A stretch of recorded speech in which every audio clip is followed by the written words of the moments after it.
terima kasih Mas Arifin. Bismillahirrahmanirrahim. Assalamualaikum warahmatullahi wabarakatuh. Waalaikumsalam. Alhamdulillahirabbil alamin wa bihi nasta'in ala umuri dunya waddin wassalatu wassalamu ala asrofil anbiya'i wal mursalin. Allahumma shalli ala Muhammad wa ala alihi washabbihi ajmain. Amma ba'du.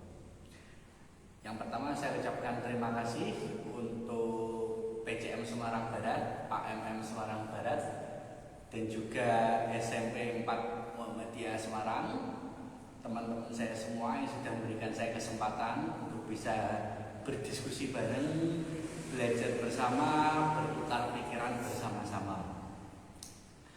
Dan juga saya ucapkan terima kasih secara khusus pada teman-teman semua yang sudah hadir di sini. Ada sekitar 500 orang ini, 500 sekian orang. Ada Mas Arifin, Mas Agus, Mas Galih, Bu Arifin, terus ada Mbak siapa ini? Ibu siapa? Bu Agus ya. Berarti di sini Bu Galih belum ada ya, ikut ya. Bu Bagas apa lagi belum ada juga. Jadi di sini apa namanya? Ternyata cuman saya yang jomblo ini. Single but not available. Baik, ya kalau saya ngikutin ilmunya Mas Galih itu, saya baca-baca juga Mas Galih. Saya juga suka public speaking. Ternyata kan kita tuh kalau mau masuk materi itu jangan langsung. Ibarat itu kayak tanjakan tuh degek banget. Nah, degek banget. Jadi saya harus berpikir pelan-pelan, ada ice breakingnya dulu, guyon-guyon dulu baru sampai ke substansi. Nah, cuman kadang saya masih bingung Mas, ngejokes yang lucu itu apa? Kadang saya udah ngejokes berusaha, tapi ternyata kurang lucu. Jadi ini mohon bantuannya, ya acting aja supaya kayaknya lucu gitu ya. Baik, guru-guru saya semuanya, mas-mas dan mbak-mbak saya gitu ya. Kesempatan kali ini saya ingin ngobrol tentang investasi dan selalu tentang itu. Soalnya kalau tema lain mungkin saya nggak terlalu bisa banyak bicara. Nah kalau tentang dunia investasi dan pasar modal, insya Allah saya bisa sedikit berbicara karena saya terpaksa ngajar itu. Nah, mau nggak mau saya terpaksa ngajar di fakultas saya adalah hukum investasi dan pasar modal syariah. Nah makanya saya kesempatan di SMP Muhammadiyah ini setiap Kamis malam, alhamdulillah udah rutin terus nih ya, paling nggak sebulan sekali bisa bersilaturahmi dengan teman-teman itu tentang investasi. Dan alhamdulillahnya walaupun temanya sama tentang investasi terus, tapi dunia investasi ini termasuk dunia yang selalu update. Nah, jadi saya mudah untuk mencari tema-tema yang baru walaupun sudah pernah dibicarakan. Kenapa? Karena ini ada kaitannya dengan teknologi. Nah, sekarang itu segala sesuatu kalau bisa mengkaitkan dengan teknologi, ada kaitannya dengan teknologi, pasti akan selalu ada isu-isu terbaru. Nah, termasuk salah satunya adalah dunia investasi. Nah, jadi judul obrolan kita malam hari ini adalah tentang berinvestasi, mungkinkah berinvestasi sedari muda. Nah, pertama tentu ya teman-teman semua sudah paham mungkin investasi yang paling penting adalah investasi akhirat. Itu pasti sudah tidak perlu kita pertanyakan lagi, yang menjadi prioritas kita bersama.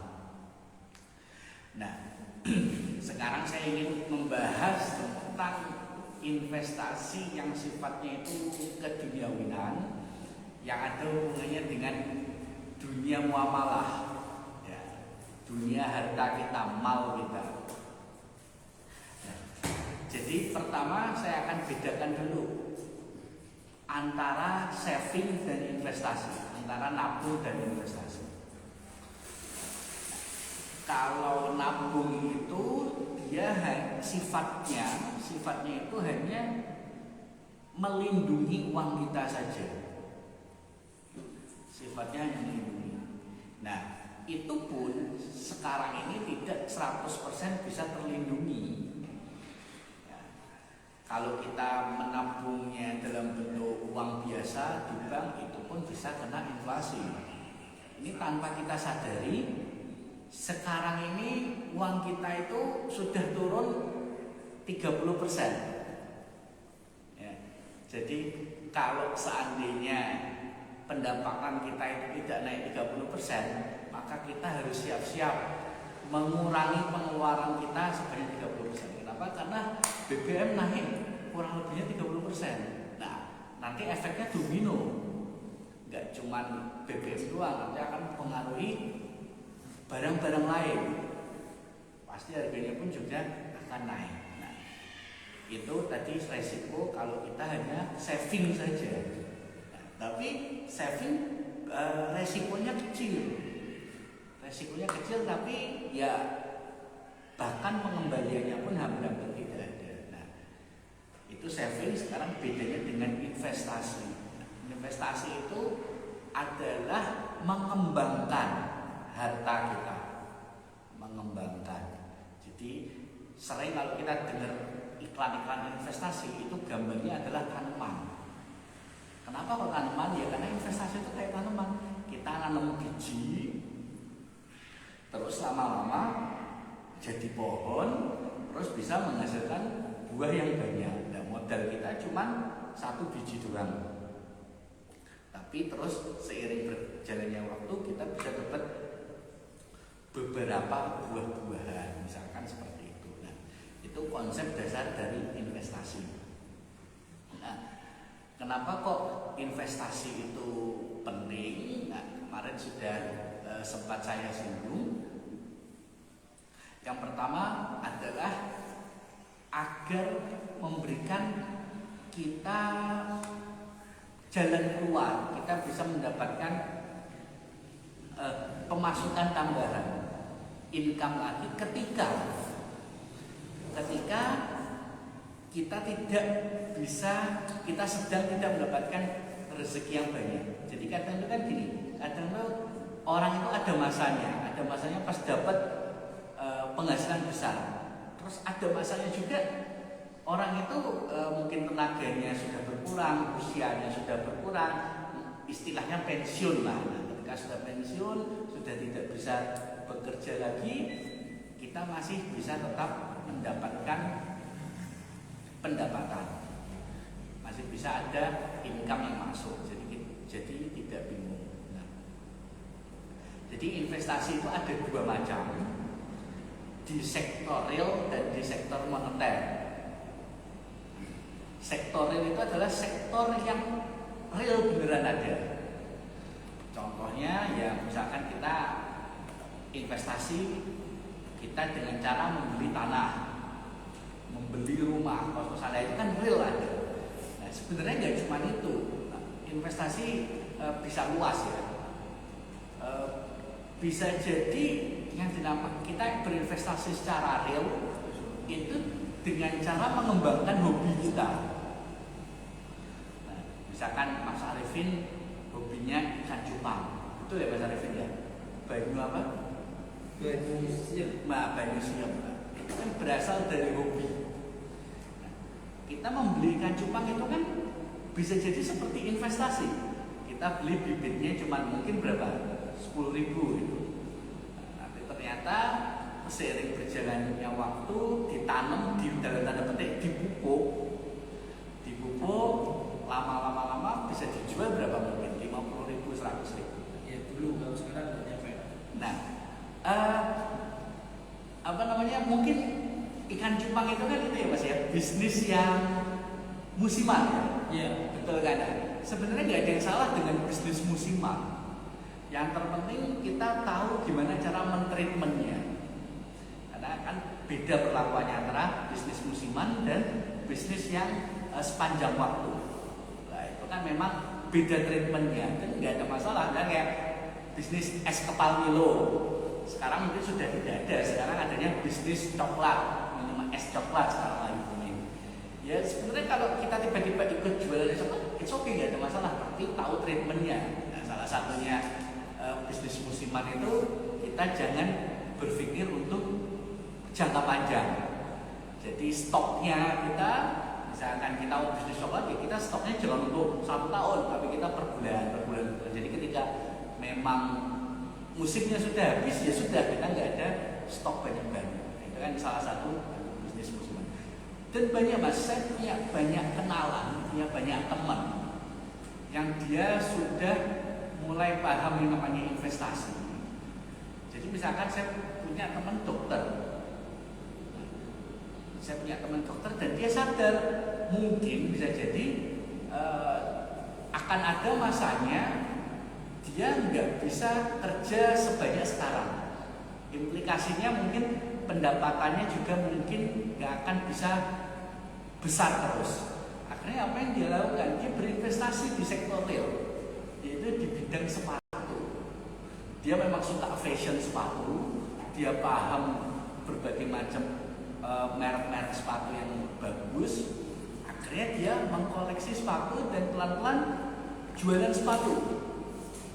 Nah, jualan sepatu dia bisa mencari merek-merek yang limited edition. Nah, merek yang limited edition itu kan bisa jadi investasi. Dia belinya cuma 2 juta, 3 juta, tapi nanti ketika limited editionnya itu sudah habis, 1 tahun, 2 tahun ke depan harganya bisa sampai 10 juta ke atas gara-gara limited edition. Nah, itu juga suatu bentuk investasi. Nah, maksud saya, jadi investasi sektor real itu sangat luas sekali.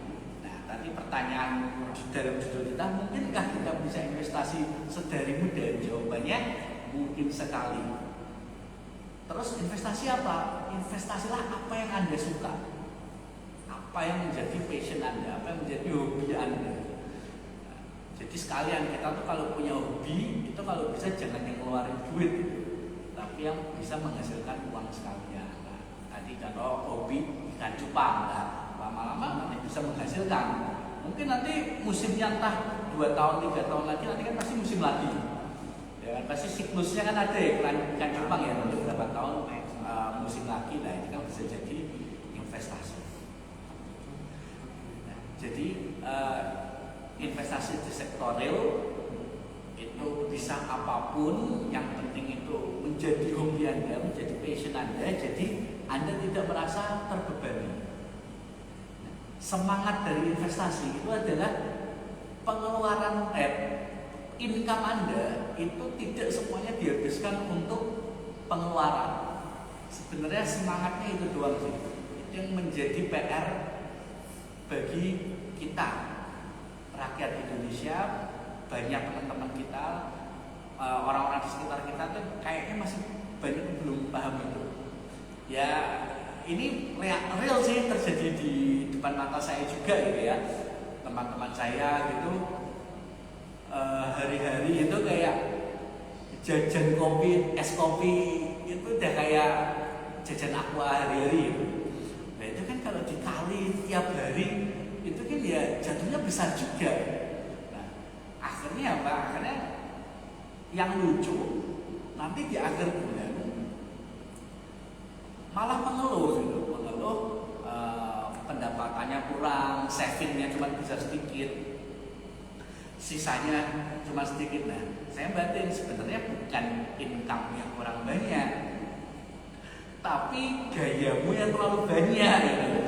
Nah, jadi nggak ada uang untuk saving, gitu. Nggak ada uang untuk apalagi investasi. Saving aja susah, apalagi investasi. Nah, jadi kadang pengeluaran kita yang harus dikecilkan. Semangat investasi itu adalah semangat untuk menyisihkan sebagian uang kita untuk bisa diinvestasikan. Sebenarnya itu aja sih. Jadi bukan untuk dihabiskan. Cuma memang penyakitnya orang Indonesia seperti itu. Mungkin gara-gara literasi keuangan yang masih rendah. Jadi kalau punya duit ya dihabiskan semuanya. Nah, oke lah, mungkin sebagian orang memang pendapatannya masih kecil, jadi nggak bisa untuk saving, nggak bisa untuk investasi. Cuman kalau tidak ada ilmunya, tidak ada ilmu tentang investasinya, nanti dia ketika sudah punya pendapatan besar pun ya juga habis juga. Nah, jadi ilmu qabla amal, kita sekarang ilmu dulu aja. Ya, saya juga sekarang kalau ditanya emang sudah investasi apa ya, saya masih recehan ya, masih gelintingan juga. Ya. Cuma kan kita tidak tahu di antara kita di sini yang menonton lewat Instagram nggak tahu 5 tahun ke depan seperti apa, 10 tahun ke depan seperti apa. Nah, suatu hari nanti ketika Anda semua sudah tercapai cita-citanya, sudah menjadi orang yang sukses, sudah punya ilmu, sudah pernah ada informasi, bahwasanya jangan sampai semua pendapatan kita itu habis hanya untuk pengeluaran semuanya, tapi tidak ada saving, apalagi tidak ada investasi. Nah, ini kaitannya dengan literasi keuangan kita. Jadi saya sudah bahas tentang sektorial, jadi investasi itu nggak melulu tentang saham, nggak melulu tentang suku, nggak melulu apa-apa yang ada di pasar modal. Karena kan mungkin nggak semua dari Anda suka dengan hal tersebut. Bisa jadi hobi Anda misalkan sepak bola. Nah, saya juga ada teman yang seperti itu, dia udah kerja di instansi pemerintah, tapi dia memang etik bola banget. Akhirnya apa yang dia lakukan? Bisnis jersey bola. Dia punya duit, dia beli, dia nanti beberapa bulan kemudian dijual.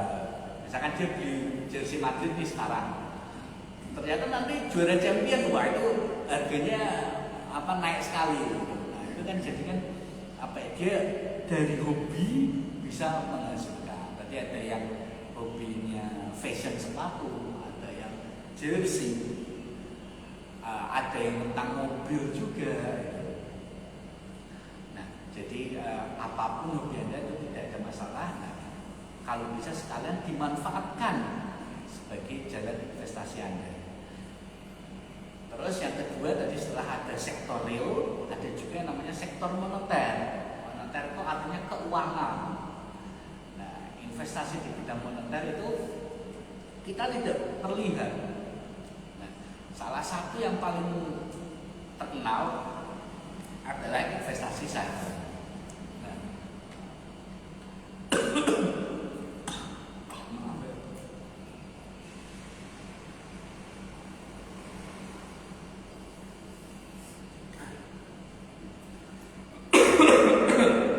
maaf nih, lagi batuk, jadi saya mohon izin minum dulu ya, bapak-bapak, ibu-ibu semua.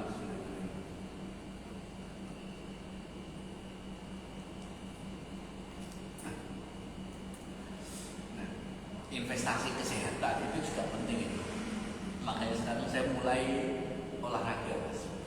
Biar investasi kesehatannya Anda bisa terjaga. Karena kalau sakit-sakitan Anda di masa tua, ya keluar biaya juga. Ya, jadi supaya Anda di masa tua tidak banyak keluar biaya, salah satunya investasi kesehatan, olahraga. Apalagi ini, sekarang ini hampir tiap malam tiba-tiba hujan deras, kalau siang panas banget, jadi makanya sekarang ini banyak banget yang jatuh sakit. Siswa-siswa SMP, SMA, SD banyak sekali yang jatuh sakit.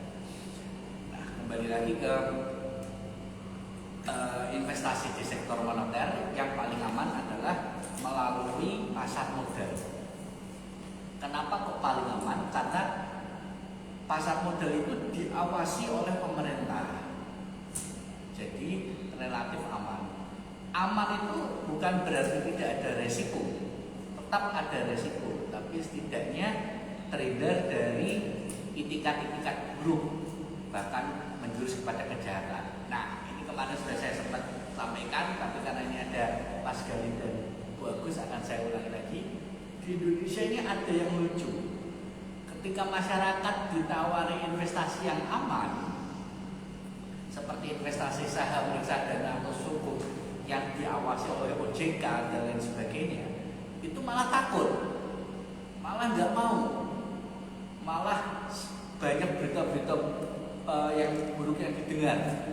Banyak orang investasi saham bunuh diri, Tetapi kan cuma katanya doang. Ditawari investasi yang aman nggak mau, tapi kalau ditawari investasi yang bodong malah banyak korbannya.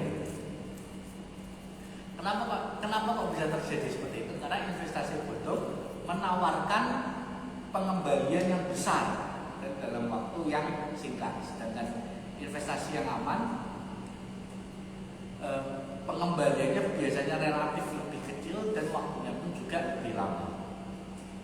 Makanya banyak teman-teman kita, saudara-saudara kita, masyarakat yang ingin cepat kaya. Jadi cuma ingin dapat pengembalian yang cepat dengan pengorbanan yang kecil. Nah, akhirnya banyak yang termakan investasi bodong. Jadi selama masih ada orang bodoh yang rakus, maka investasi bodong pasti akan selalu mendapatkan korbannya. Ya, udah bodoh rakus lah. Jadi udah dia tidak paham ilmunya, rakus ini cepat kaya. Kalau dia mungkin tidak tahu literasi keuangan tapi dia nggak rakus, dia nggak akan tergiur. Masa sih kita misalkan ngasih uang 1 juta dalam setahun bisa jadi 3 juta kan? Kalau orang nggak rakus pasti akan berpikir, tapi karena kerakusannya itulah akhirnya tergiur. Nah, sekarang saya akan sedikit membahas bagaimana seandainya kalian ingin berinvestasi saham. Jadi ada 3 macam ya di pasar modal instrumen yang cukup terkenal: saham, reksadana, dan suku. Nah, saya mungkin suku tidak akan saya bahas dulu, sekarang saya akan bahas saham dan reksadana karena mirip berdekatan. Jadi bagaimana cara kita untuk membeli saham? Kenapa kok masyarakat itu ingin membeli saham? Kenapa kok saham itu bisa menjadi investasi? Karena dengan membeli saham kita ada 2 potensi keuntungan. Yang pertama capital gain, yang kedua adalah dividen. Saya ulangi lagi supaya teman-teman bisa semakin hafal lagi. Capital gain adalah perubahan harga saat kita beli dan saat kita jual. Itu namanya capital gain. Jadi misalkan tadi capital gainnya ikan cupang, belinya 10.000, dijual 30.000. Nah, maka ada capital gain 20.000. Nah, selain capital gain ada yang namanya dividen. Dividen itu bagi hasil yang diberikan perusahaan kepada para pemegang saham. Nah, sebagai gambaran aja, biasanya dividen itu diberikan itu paling 1 lembar itu sekitar 100 sampai 200 rupiah saja. Kalau kita punya 100 lembar ya berarti baru dapat 20.000 misalkan dengan asumsi dividennya per lembar 200 rupiah. Jadi memang kecil. Kalau dividen itu memang kecil. Nah, biasanya para investor saham mencari keuntungan dari capital gain. Nah, capital gain itu biasanya gambarannya dalam 1 tahun saham itu kurang lebih antara 5 sampai 8%. Jadi tidak sampai 10%. Maksimal 8% lah. Itu 1 tahun. Jadi kalau kita menginvestasikan 2 tahun, maka jadi 16%. Asumsi 8% ya. 2 tahun 16%. 3 tahun berarti 24%. Dan seterusnya dikalikan 8% saja. Bagaimana cara membelinya? Yang pertama kita harus download aplikasi sekuritas. Jadi sekarang kita kalau membeli saham itu udah kayak kita belanja di Shopee atau Tokopedia. Di Shopee atau di Tokopedia. Kita install dulu sekuritas yang kita pilih. Nah ini yang perlu saya ingatkan, tidak semua sekuritas itu terdaftar di OJK.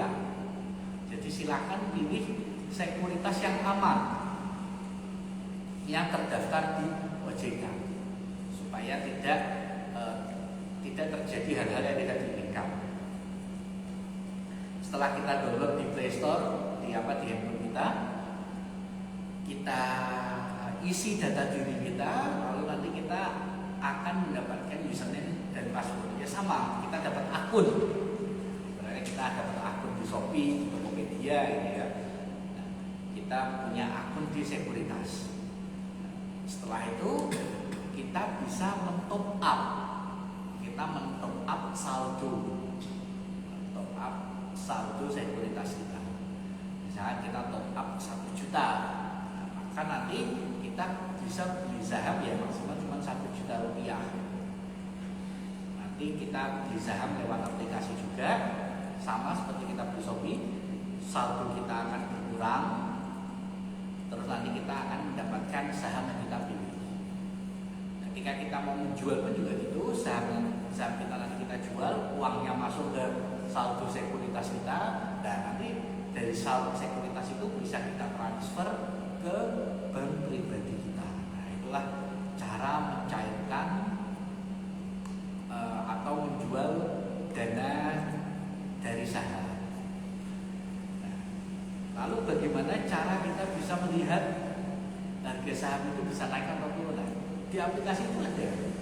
Di aplikasi itu ada, dan aplikasi-aplikasi lain pun banyak yang memperlihatkan real harga saham saat itu berapa. Jadi misalkan saya beli saham itu muncul harganya 750. Ya udah, nanti saya simpen, terus nanti hari-hari saya lihat, oh hari ini situ muncul turun jadi 740, ya sudah saya simpen. Nanti saya lihat lagi, loh turun lagi 730, ya sudah jangan saya jual. Nanti saya tunggu sampai bulan depan, wah naik harganya jadi 800, wah 50 rupiah nih, ya sudah saya jual. Nah, jadi konsepnya gitu aja. Jadi santai, yang penting satu, kita jangan membeli saham dengan uang panas, tapi kita gunakan uang panas. Itu apa? Uang panas itu adalah uang yang sudah ada peruntukannya. Misalkan saya contoh misalnya ke mahasiswa gitu ya. Si mahasiswa itu dikasih sama orang tuanya duit misalkan 3 juta untuk bayar UKT. Nah itu duit 3 jutanya jangan untuk beli saham. Kenapa? Karena kalau kena rugi duit 3 jutanya itu dia nggak bisa bayar UKT. Kalau duit 3 jutanya hilang itu dia nggak bisa bayar UKT. Nah itulah yang sering membuat orang jadi stres ketika sahamnya anjlok. Nah baiknya ya udah kita pakai uang tabungan kita. Uang tabungan yang itu memang tidak ada peruntukannya. Maksudnya tidak untuk bayar SPP anak, tidak untuk bayar listrik, untuk bayar apa lagi PTAM, bukan yang itu. Jadi ini benar-benar dingin, benar-benar nggak dipakai. Karena saham itu fluktuatif, kadang naik, kadang turun, kadang naik. Nah, jangan sampai waktu turun itu kita stres gara-gara uang ini tuh sebenarnya ada peruntukannya. Nah, tapi kalau uang itu dingin, kita santai aja. Ketika harga turun ya sudah santai, nanti kita tunggu sampai harganya naik. Oke, ini udah jam 8.48, jadi kurang lebihnya kalau di jadwal kita sampai jam 9 masih ada waktu 10 menit lagi. Nah, ini saya ingin sebenarnya lebih suka diskusi. Nah, kita diskusi, ini ada Mas Gale, Pak Agus, Bagus, Pak Arifin, Bu Arifin. Nah, siapa tahu kita bisa bertukar pikiran, kita bisa berdiskusi. Nah, mungkin ada dari bapak-bapak dan ibu-ibu semua yang ingin menyampaikan sesuatu, silahkan. Itu Mas untuk apa tadi, literasi keuangan. Ya. Bagaimana cara belajar terkait literasi keuangan? Oke. Baik, terima kasih Mas Arifin. Pertanyaannya sekarang kita bagaimana cara kita belajar literasi keuangan ya. Karena kan mungkin kita sudah bekerja, ya kan kita pekerjaan kita memang tidak ada hubungannya dengan membaca buku tentang keuangan lagi, ya kan? Sebenarnya gini, saya termasuk orang-orang yang setuju bahwa ilmu itu kan nggak harus selalu ada di gedung perkuliahan atau gedung sekolah, ya kan? Dan cuman kita harus ikut kuliah dulu tentang apa mata kuliah keuangan, ya harus itu doang. Kuncinya adalah ya ini Mas, saya agak nyerempet dari dikit ya. Iqra gitu ya. Nah, Iqra. Jadi perintah pertama kita itu kan adalah untuk membaca. Jadi mungkin nanti teman-teman bisa mengkoreksi. Kadang saya berpikir itu, kenapa kok Allah itu nggak nyuruh kita sholat gitu? Kenapa itu? Kenapa nggak menyembah aku, menyembah Allah itu? Zikir, berzikirlah itu. Kenapa malah justru ikra? Walaupun lanjutannya bacalah dengan nama Tuhanmu yang Maha Pengasih, yang Maha Akram, yang mulia. Tentu kita jadi saya kadang berpikir ternyata memang ajaran kita pun sudah menyuruh kita untuk senang baca. Nah, jadi nggak ada jawaban lain yang bisa saya sampaikan, Mas. Kalau ditanya bagaimana cara kita meningkatkan literasi keuangan kita selain dengan cara ikra, baca. Ya memang kita harus suka baca. Kita memang harus suka baca. Nah, mungkin kita nggak harus baca literasi keuangan terus, baca media Indonesia terus atau bisnis Indonesia terus, enggak. Ya sesekali aja. Apalagi sekarang ada media YouTube, TikTok, Instagram yang mana banyak banget ilmu dari medsos-medsos tersebut. Ya tentu nanti mungkin kita harus berhati-hati juga, ya kan. Nah itulah pentingnya ada forum-forum seperti ini. Nah kalau kita nanti dapat ilmu dari YouTube, dari Instagram, dari TikTok, kan tidak semuanya benar. Salah satu strategi untuk menyaring informasi-informasi tersebut adalah dengan berdiskusi. Nah, berdiskusi. Jadi kalau di surat Al-Quran itu kan walisana wasyafatai, bukankah aku telah menciptakan dua bibir, syafatai, walisana wasyafatai, bukankah telah kami ciptakan dua bibir. Maksudnya untuk apa? Untuk berdiskusi. Awalnya alam naja'alahu ainain, bukankah kami telah menciptakan dua mata. Baca dulu, nah sekarang kan gak cuma baca, tapi kita bisa nonton YouTube. Ya, nonton YouTube kan juga baca, kita baca teksnya gitu kan. Nah, setelah kita baca, kita gunakan lisan kita untuk apa? Untuk mengkoreksi apakah apa yang kita baca itu benar atau salah. Ya kan? Bisa jadi buku pun kita salah baca kan bisa jadi. Ya kan? Bukunya ini ternyata kurang valid, kurang benar. Nah, untuk mengeceknya kita gunakan lisan kita untuk berdiskusi. Nah, jadi nggak harus jadi mahasiswa ekonomi dulu, nggak harus punya gelar sarjana ekonomi dulu untuk bisa paham literasi keuangan ya. Yang penting kita ada kemauan membaca tipis-tipis saja, mungkin karena tidak semua dari teman-teman pekerjaannya memang berhubungan dengan literasi keuangan ya, tapi yang penting kita ada bekal saja. Misalkan kayak gini, saya jelas bukan di bidang kesehatan, tapi kan saya juga harus tahu dikit-dikit tentang kesehatan ya kan. Nah, saya bukan tukang listrik, tapi kan saya harus tahu dikit-dikit. Oh ini tuh adalah kalau lampu mati cara benerinnya gini, kalau apa jeglekannya mati itu cara benerinnya gini. Nah itu kan harus tahu, walaupun harus tipis-tipis gitu kan. Apa yang harus dilakukan? Misalkan saya bukan montir mobil, tapi saya harus tahu kalau aki mati cara nyopotnya gimana. Itu kan saya harus literasi juga, walaupun tipis-tipis doang. Mobil nggak bisa di starter, nggak usah panik, paling akinya habis. Sekarang kalau apa kunci mobil yang digital itu kadang baterainya habis, jadi nggak bisa ngeklik. Caranya gimana? Ternyata saya baca di YouTube, di internet, ditempelin tempat starternya. Nah itu pasti nanti bisa nyala.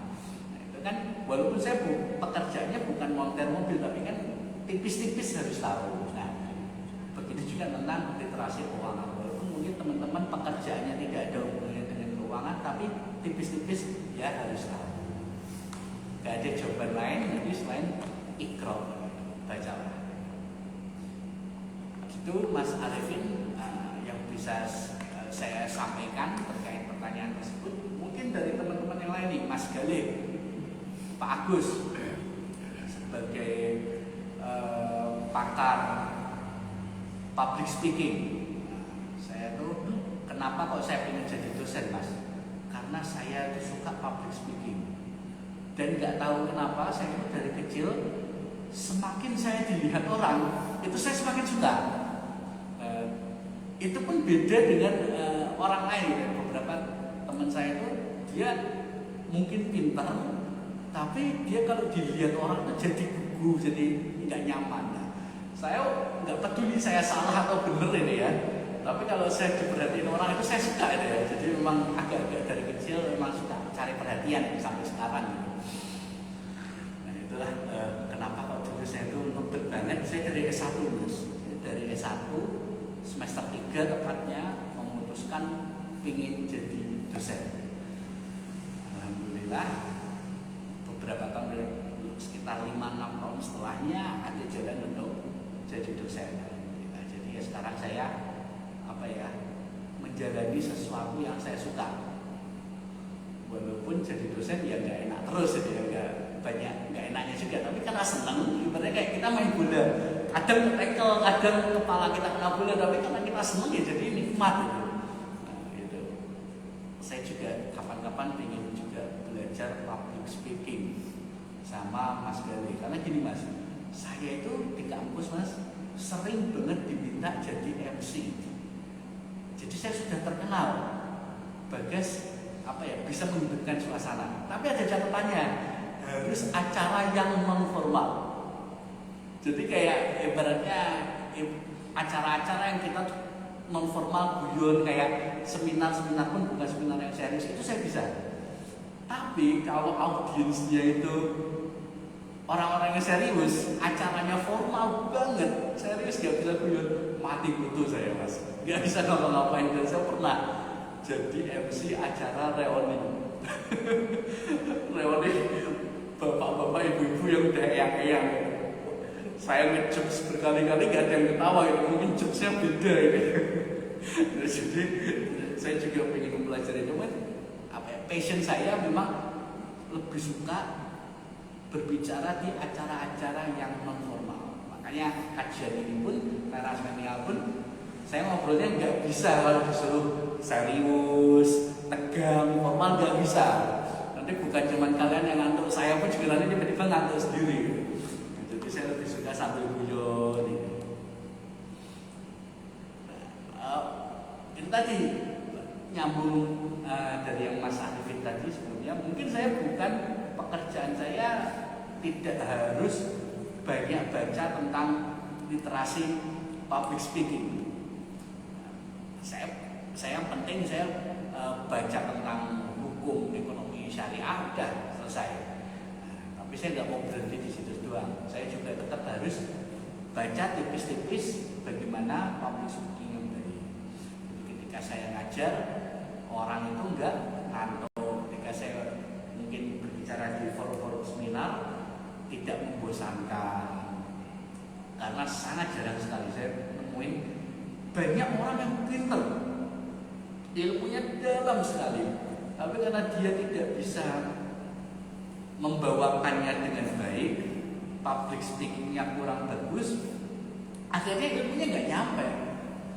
Kita yang dengar jadi nggak paham. Nah, sebaliknya ada juga orang yang sebenarnya ilmunya sedikit tipis gitu, tapi karena dia bisa menyampaikannya dengan baik, akhirnya audiens pun malah justru banyak dapat manfaat dari orang tersebut.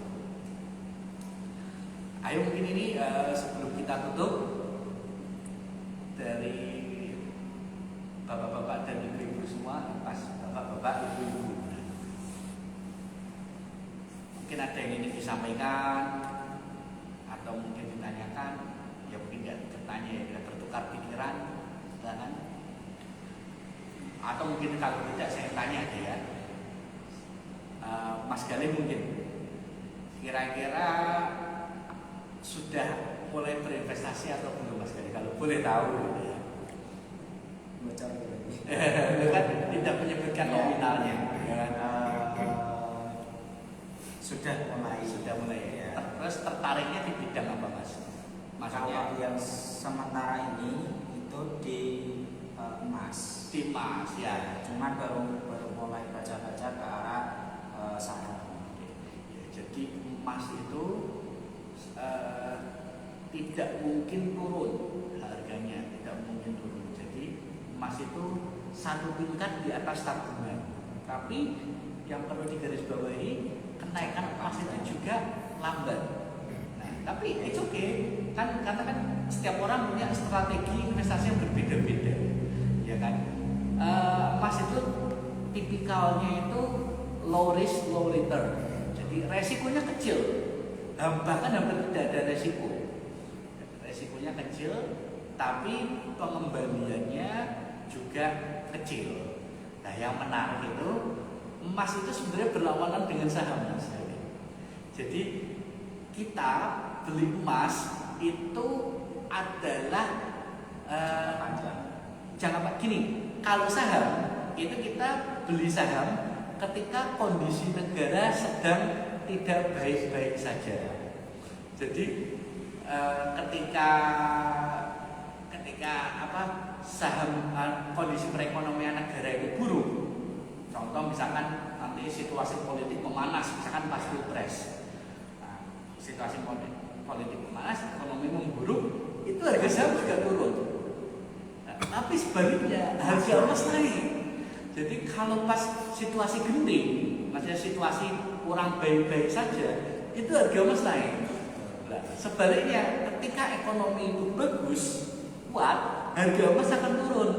Sebaliknya harga saham yang akan naik. Nah, jadi seandainya nanti kita punya uang banyak, kita ngelihat dulu nih situasi ekonomi seperti apa. Oh, situasi lagi genting, tidak baik-baik saja, maka itu adalah saatnya membeli emas. Saatnya membeli saham. Saatnya membeli saham. Nah, kalau sudah punya tabungan emas, nah itulah saat untuk menjual emas. Nah, nanti kalau perekonomian membaik, perekonomian kuat, maka itulah saat untuk membeli emas dan saat untuk menjual saham. Kalau itu Mas Galih ternyata sudah mulai berinvestasi, membaca-baca tentang emas, tentang saham. Kalau Mas Agus kira-kira bagaimana? Tertariknya di bidang apa itu? Mungkin nggak harus moneter ya, nggak harus saham, harus emas, tapi mungkin hobi pun juga bisa. Mas Agus gimana? Kira-kira ada bayangan atau mungkin sudah mulai investasi di bidang apa? Atau tertariknya di mana? Condongnya sih mau ke emas, cuman belum ada. Nah, kan yang penting kan ilmu ngobrol amal dulu. Ya. Jadi kan yang penting kita udah tahu ilmunya dulu. Tadi ini bagian dari memperkaya literasi keuangan kita, kajian-kajian seperti ini. Teman saya ada juga, dia karena memang berasal dari desa, dia investasinya adalah ayam. Jadi dia sekarang sudah bekerja. Nah, orang tuanya di desa dibuatkan kandang ayam. Nah, itu kan juga bentuk investasi. Teman dosen saya, jadi saya pun juga ketika Idul Adha, saya termasuk pelaku bisnis musiman. Yaitu saya jadi makelar hewan kurban. Wah, itu hasilnya lumayan. Itu saya cuma jadi makelarnya saja. Teman saya gitu, jadi orang tuanya itu punya kandang kambing. Nah, sekarang dia udah kerja jadi dosen. Nah, dia bantu orang tuanya untuk memperbesar kandang kambingnya lagi. Itu bagian investasi juga ya? Pasti Mas, iya kan? Karena kambing itu belinya dia cuma nggak nyampe 500, nggak nyampe 500, 200, 300 bibitnya itu kan yang anak-anak. Nah, begitu itu harga 2 juta ke atas. Jadi kan apa ya, capital gain-nya besar sekali. Oke lah, kita ambil yang 500.000 aja lah ya. Berarti itu dalam jangka waktu 1 tahun jadi 4 kali lipat. Bisa sampai 2,5, bahkan sampai 3 juta. Jadi kan 4 sampai 5 kali lipat. Jadi memang besar sekali itu. Nah, cuman memang ada resikonya. Resikonya kalau kambing itu kan, kalau kita tidak pinter, banyak yang mati. Tapi karena dia sudah memang pengalaman, khususnya orang tuanya memang di desa punya kandang kambing, jadi kandangnya pun di rumah sendiri, jadi lebih aman. Itu bentuk investasi juga. Jadi teman saya dosen investasinya di bidang hewan kurban. Saya termasuk jadi anak buahnya dia. Saya jadi ngemaklarin. Itu karena bisnis musiman dan tidak perlu modal. Ya, marketing, maklar of everything gitu ya. Cuman ada tantangannya juga jadi maklar itu. Karena kita tidak punya barangnya, jadi kita dalam tanda petik kayak tergantung sama supplier kita. Nah, misalkan kambing gitu ya, saya udah deal sama pelanggan saya, misalkan harganya 3.200.000 dengan asumsi saya ngambil dari sana misalkan 2,8. Wah, oke, pikiranku wah ini ngedeal sama satu orang berarti 400 nih. Tiba-tiba saya datang ke supplier, wah mas, sorry mas, itu pakannya munggah, musim bedah, gini-gini covid, gini-gini jadi 3 juta ya, waduh ya sudah gimana lagi. Jadi yang awalnya saya bisa potensi untung 400 jadi untung 200 ya, tapi ya gak apa-apa, namanya usaha kan masih ada untung ruginya. Itu ternyata saya dapat ilmu. Mungkin jadi marketing itu kita tidak perlu modal. Kalaupun nggak laku kita nggak rugi, tapi tantangannya adalah kadang keuntungan kita tergantung supplier kita, tergantung harga dari supplier. Nah, salah satu solusinya saya mikir itu ternyata saya harus ngikat harga dulu dengan supplier. Saya harus dealkan dulu di 2,8 misalkan, baru saya mencari pelanggan. Cuman kalau kayak gitu kan saya harus DP dulu sama supplier. Nah itu kan jadi harus ada modal dulu. Nah, itulah lika-likunya berusaha berjualan ya. Jadi walaupun saya sudah ada pekerjaan tetap menjadi dosen, tapi tetap cari tambahan ke sana ke sini. Kenapa? Karena saya memang suka mas. Memang suka, memang passion apa ya? Passion dagang, passion berhubungan dengan orang, mempelajari orang, itu saya suka. Ngomong gini kan suka. Makanya kalau dipanggil Mas Arifin ngisi teras milenial, kalau nggak sakit pasti maunya. Karena seneng gitu. Bisa ngobrol sama teman-teman semua. Kan datang dikit nggak urusan. Yang penting aku bisa dikasih waktu untuk ngomongnya, seneng banget. Gitu Mas Arifin, mungkin dari jam 9 lebih kita tutup ya, cukup kali ya. Baik, terima kasih teman-teman.